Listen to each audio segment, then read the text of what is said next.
Welcome to the Accounting Workshop. The Accounting Workshop will be divided into 3 sections. In this, the first section, we will be discussing accounting as the language of business.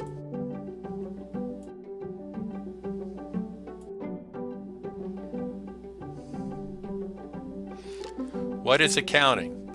Accounting is the process of identifying, recording, summarizing, and reporting economic information for decision makers. Accountants present this information in reports called financial statements. In this section, we will cover briefly the balance sheet.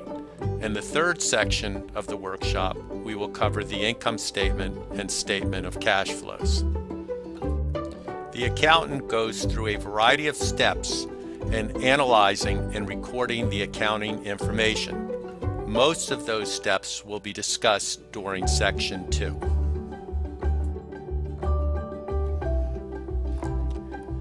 And accounting is an aid to decision makers. Accounting information is useful to anyone making decisions about a company's economic consequences. These decision makers include managers, owners, investors, and politicians. In the workshop, we will primarily discuss financial accounting. Financial accounting is used primarily by external decision makers. These external decision makers include stockholders, or potential stockholders of the company, creditors, or potential creditors of the company. Suppliers, banks, and government agencies also use financial accounting information.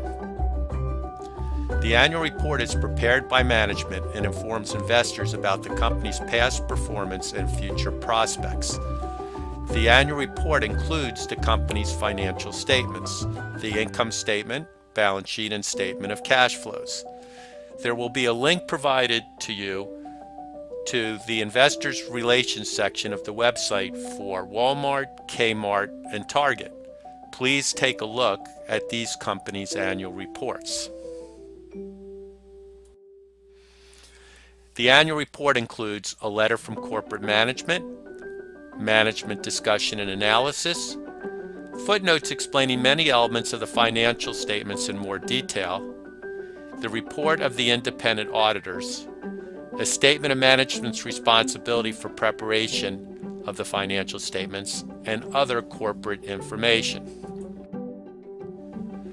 A company's financial statements can also be found in Form 10-K, which it files annually with the Securities and Exchange Commission.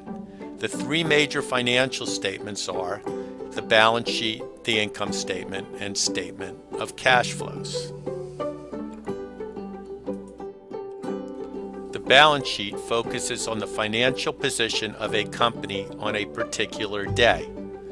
The income statement and cash flow statements focus on the company's performance over time. The balance sheet is a snapshot. So, if the company is on a calendar year end, December 31st, it will look at the position of the company on December 31st.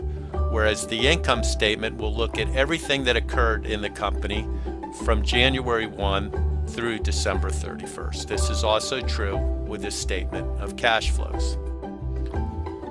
The balance sheet, also called the statement of financial position, shows the financial status of a company at a particular point in time. Assets are the resources of the firm.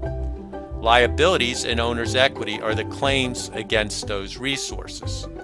The balance sheet equation is assets equal liabilities plus owner's equity.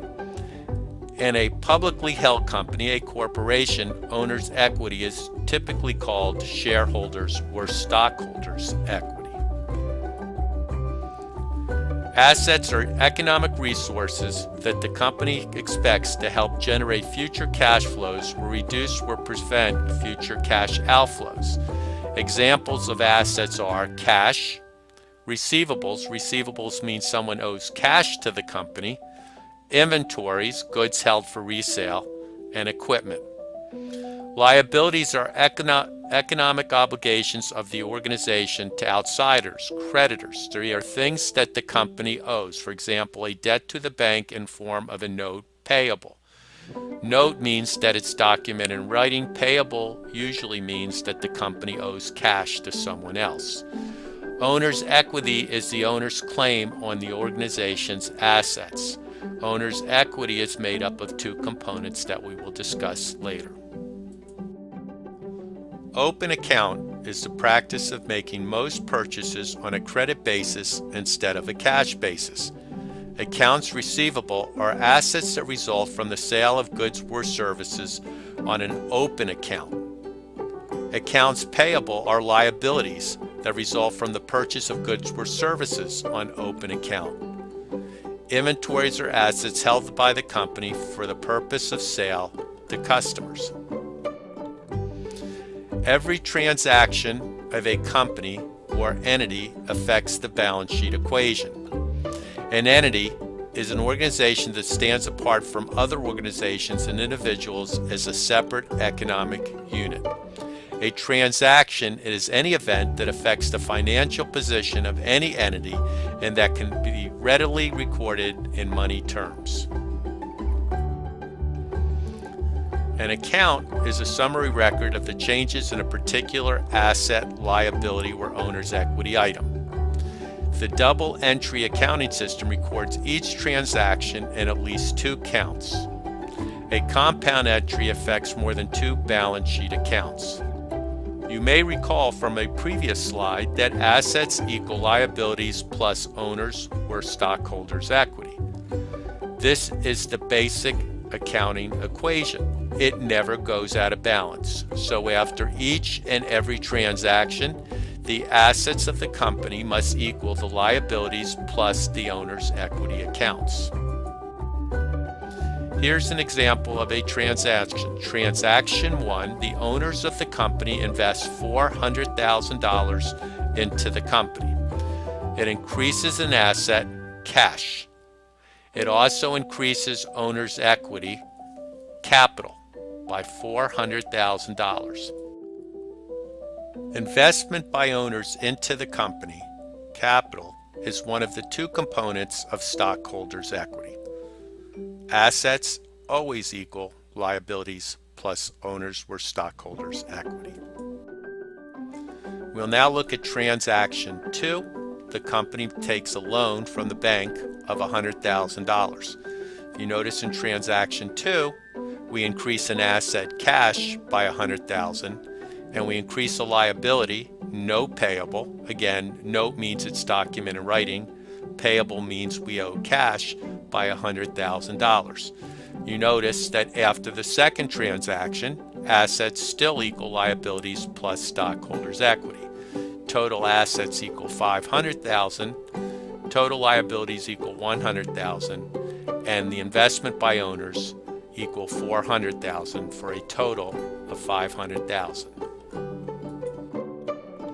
Transaction 3, we acquire store equipment for cash, $15,000. In transaction 3, we reduce an asset, cash, by $15,000, and we increase another asset, store equipment, by $15,000, the same amount.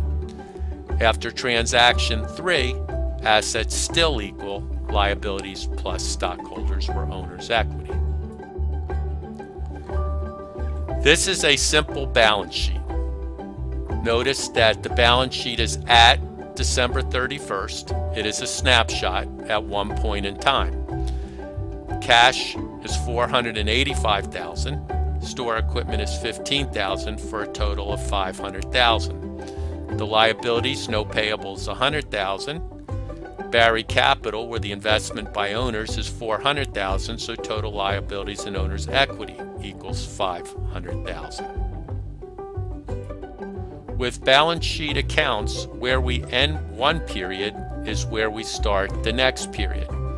So on January 1 of the next year, we still have cash of $485,000 in the bank, store equipment of $15,000, and we still have a liability of $100,000.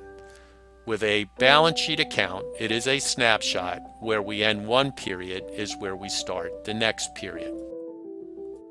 There are many types of business ownership, but the three primary types of business ownership are a sole proprietorship, a business with a single owner, a partnership, an organization that joins two or more individuals who act as co-owners, and a corporation, a business corporation created under state laws in the United States. There are many types of corporations. A publicly owned corporation is a corporation owned by the public through the sale of its shares. It may have thousands of owners. If you own a share of stock in Walmart, you are an owner of Walmart. A privately owned corporation is a corporation owned by families or a small group of shareholders, and the shares are not publicly sold. Corporation stockholders have limited liability. Creditors have claims against the corporation assets only, not the personal assets of the owners. There are many advantages and disadvantages of the corporate form. What we just discussed on the previous slide is called limited liability.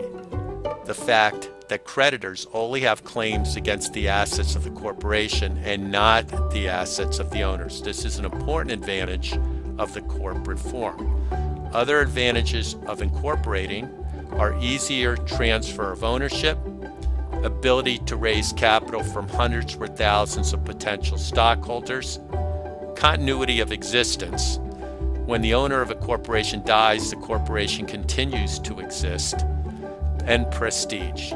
There are some disadvantages, however, of the corporate form. Unfavorable tax laws. Many corporations have double taxation. That means that the corporation is subject to corporate tax and the owners must pay tax on distributions that they receive, and regulation. As discussed briefly before, there are some accounting differences among the legal forms. In proprietorships and partnerships, owner's equity, the investment by owner's portion, is labeled capital. Owner's equities are recorded in the capital account. With corporations, owner's equity accounts are labeled stockholders' equity or shareholders' equity. Total capital investment is called paid-in capital. Owner's equity is recorded in two parts: common stock or even preferred stock at par value, and paid-in capital in excess of par value. Par value, or stated value, is the amount printed on the stock certificate. Paid-in capital in excess of par value, or additional paid-in capital, is the difference between the total amount the company receives for the stock and the par value. Common stock, and preferred stock for that matter, is recorded at its par value. Common shareholders are owners who have residual ownership in a corporation through the purchase of common stock.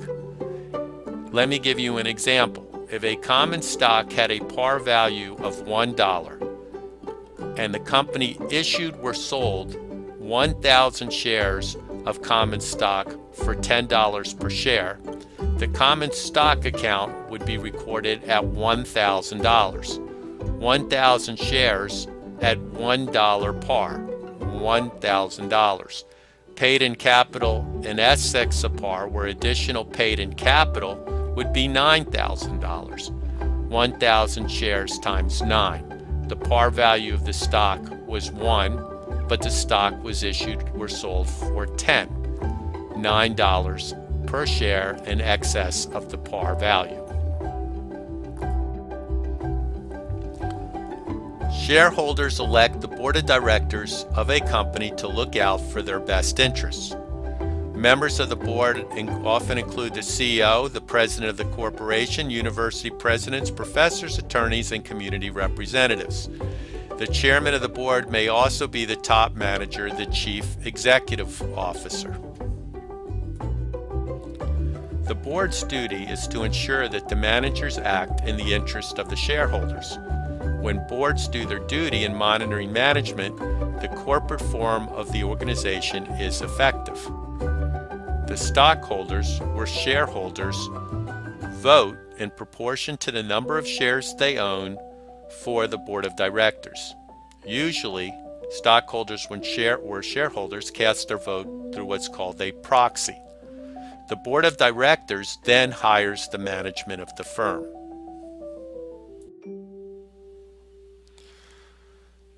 The separation of ownership and manager creates potential problems in getting truthful information about the performance of a company.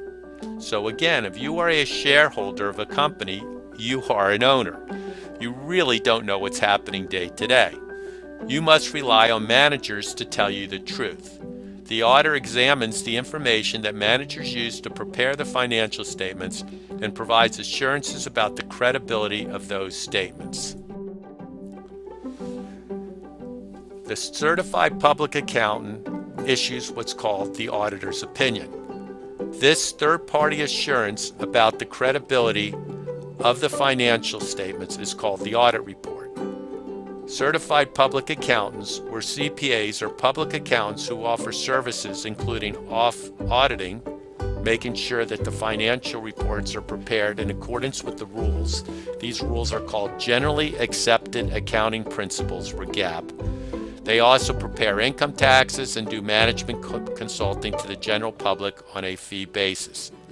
Each state has a board of accountancy that sets standards on both knowledge and integrity. The audit is an examination of a company's transactions and the resulting financial statements. The auditor's opinion describes the scope and result of the audit and a judgment that the financial statements prepared by management are accurate or prepared in accordance with the rules of accounting. In the United States, there are standard-setting bodies. The Financial Accounting Standards Board is responsible for establishing generally accepted accounting principles in the United States. The Securities and Exchange Commission is responsible for authorizing the FASB, the Financial Accounting Standards Board, and for authorizing generally accepted accounting principles for companies whose stock is held by the general investing public. The FASB and the SEC, Securities and Exchange Commission, work closely together and seldom have public disagreements.